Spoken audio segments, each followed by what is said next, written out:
SkyTop Arena is where it all goes down. This is where the PvP action happens in Sky Fortress Odyssey, and today I'm going to go through a few tips that I've found whilst been playing in Arena and get you in and beating teams that have a higher rating than what you do. You'll last longer, you win more battles, and then even on the defensive side, you'll spring a couple of wins instead of losing every battle that you go into.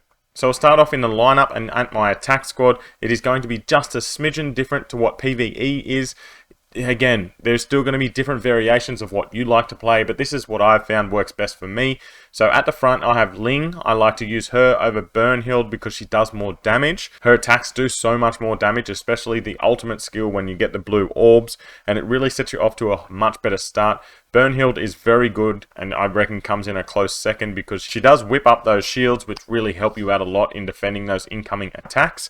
Next up, I have Corvus. He is literally there as just an outright attack. His ultimate pretty much always hits wherever they are, unless they're right at the top, and then once you do your ultimate, they go all the way down to the bottom. But because it's against a computer, they don't really react to exactly what happens on the game field. So his ultimate is really damaging, and I really like it. He can also be, if you don't have him, could be Guan Sui or even Ethan here. All three of them are really good, or any other really high damage attacker you have. They're the main three that I have really leveled up right now. So next up along here we have Gerda. Only an A tier, but she is really good because of this skill. When Gerda's skill deals damage, it has a 25% chance to root the target. Rooting means they can't move for 1 second, and I'm sure you've come up against a Gerda here and there, and one of your team members is down the bottom, one's on the middle level, and the rest of them up the top, and that means your opponent is not hitting your defender at the front. They're hitting your attackers, which have 0 defense, and they are getting wiped out really fast. So I like using her in your own team, because every time she hits the opponent, she has a chance for that opponent to stop dead in their tracks, and they don't move for a second, and then their team is all mumble-jumbled all over the place, and you're going to be taking down and hitting not their defensive person at the front and just doing more damage faster. So I go her over doing more damage just because in turn you will do more damage to the other team because their defensive player at the front won't be taking all of that damage on them. Next I have Sekhmet. I use her here because her healing is amazing. And also that revive, you just stay alive a lot longer. Like, seriously, she is probably one of my favorite characters in this whole game. She is so useful in just keeping your team alive. Love her. I don't put her at the back because she doesn't heal herself as much as she heals everyone else. So that is why she is not at the back. I used to have Honku at the back here like this, because she did do attack up, meaning I got so much more damage off when I got that attack up. Especially if you've got 2 of the green ones, then you get the double attack up. You will absolutely murder your enemy. But for now, I'm switching over to Kana. If you've come up against Kana or have Kana, you know how good she is in PvP. Instead of attacking the front defensive person, she will attack the back person on her ultimate. And then she has a lot of other skills that do damage not to the first person. And this is absolutely paramount. As I was talking about before, the same with Gerda, not attacking the defensive player when you're in PvP. So when you're doing this, they may have Sekhmet at the back like that, which means if you're using Kana and they have Sekhmet, you're going to take down their reviver. You may even kill them first, which negates their revive fully. That's why I don't use Sekhmet at the back. Maybe Kana dies earlier, but she gets revived from Sekhmet anyway, so then she lasts a little bit longer. Hopefully she takes down the enemy, and when I use Gerda, I'm splitting them up, and then they're just getting hit all randomly, and it really just takes and wipes out whatever your opponent wants to do to you. So that's the way I like to set up my team. Defensively, you can pretty much just do the same.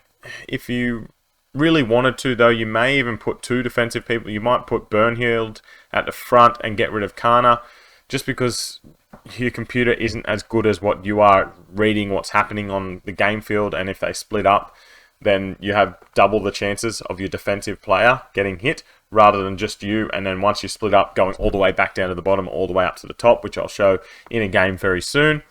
So up to you how you want to play. This is one way of playing. I'm pretty sure there'll be other ways of building a team that people like to do. And if you are one of those people that have a different strategy, let me know down in the comments. But I'm just showing you one strategy that I've found that really works. So when we go back, we're going to have a look at our cannons. Next up, so the thing that you should be working towards no matter what in the arena is this Sky Shatterer. It is in the arena shop. It is a one-time buy for 2,500 coins. I would save up for that to buy that. 100%. Do not buy anything else until you have bought this. Everything else can wait. It doesn't matter. Once you have bought that though, the weekly invitation is a 100%. 100%. Buy that every time. And then whatever else you like to buy that. There's nothing to...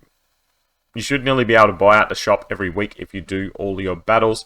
I'm going to have a video coming out on the shop on what I believe you should be buying over other things. So if you do want to know about that and my thoughts on that, make sure you hit that subscribe because that will be coming very soon. But back to the cannons. Sky Shatterer, make sure you stick around and save and buy that. Upgrade this up very high. I can't go anymore because I need more of these alloys, which you can buy from that shop. The next one, this Dragon's Breath. You get this from completing a stage, I believe. It is a really good one as well because it just leaves that fire in the middle here, doing continuous damage if they go down to that level. And then this Phoenix Firearm is one that I really like. It is just an A, but if they get in the way of this, it does a fair bit of damage. Another one that I really do like is this Quicksand. It leaves that bomb for the other people to come back down and land onto it. It does do a fair bit of damage, like 628%. I probably should do a bit of maths to see how all of these really work out. But obviously, you're going to try and get all of these S tiers. I'm not sure where you unlock all these from. I'm pretty sure someone would know, but for me at the moment, I'm not sure where you unlock them. Some of them look really amazing. So if you have those S's, they're probably better than the A's, to be honest. And I'm actually going to put my Dragon's Breath here because there's more chance of them getting hit by this middle one than it is from this bottom one. And then I could even go like that because the Sky Shatterer will attack at any level. It does not matter, whereas the Phoenix Firearm will only shoot straight ahead. So if you are going to use this Quicksand, best place for that is number 1. You want it higher rather than lower. So when it goes across, you want them to come up into it. Or if they're on the top level, they can't go anywhere. So you know if you get one of your ultimates off, you can go to the top level and you're definitely going to hit them, or they're going to come down into the landmine. So it's all about strategically putting these in the right spot. So I would say Quicksand at the top, Dragon's Breath in the middle, Sky Shatterer at the bottom because it can shoot anywhere. I believe the bottom is probably the worst place to be on any of these battles because when you're at the top, you can jump higher and get away from attacks, whereas when you're at the bottom, you get stuck down there. I'll be talking about some of the strategy whilst in-game when we get to it, but for now, this is how I would set it up. I would like to put my Quicksand back at the top, but I've already reset one of them in a certain amount of time, so I still have to wait 62 hours before I can reset the cannon. That's something to really look out for. Don't upgrade too many that aren't going to be worth it, because you need to wait a fair amount of time to reset these, which absolutely sucks. But for now, I'm just going to leave this like this. All right, next up is choosing your opponent. I don't know if you knew this, but if you click on here, it shows you what the other person's lineup is. It shows you what cannons they have, the order that they're going to be in, and then if you need to change your team, you can. As you can see here, they don't have Kana. That's the main one I believe you need to look out for. If they have Kana, that means they're going to be attacking your back hero.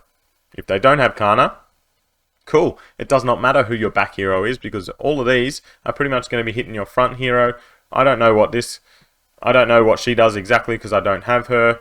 So you can come in, you can read everything about them, and you can kind of see what their strategy is going to be going forward. This guy obviously hits really hard, upgrades their crit heaps high. He hits hard, she hits hard. So really, they're going for just a really all-out attacking team.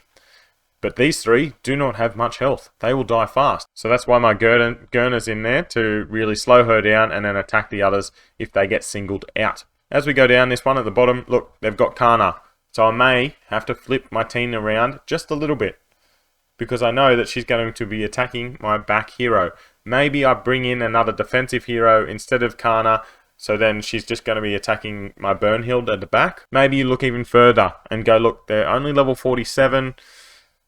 Weapon level is 50. Refinement level's 3, which is pretty high. Look, they've got some gadgets that leveled up. Okay, so maybe they're going to be doing some really heavy damage, so I do need to bring in that defensive hero. Maybe they aren't, their upgrades aren't that high, and you think you can survive it, then don't even worry. You think you can take down their Newton fast and take down Kana, which I believe that I could. I would just keep my team as is.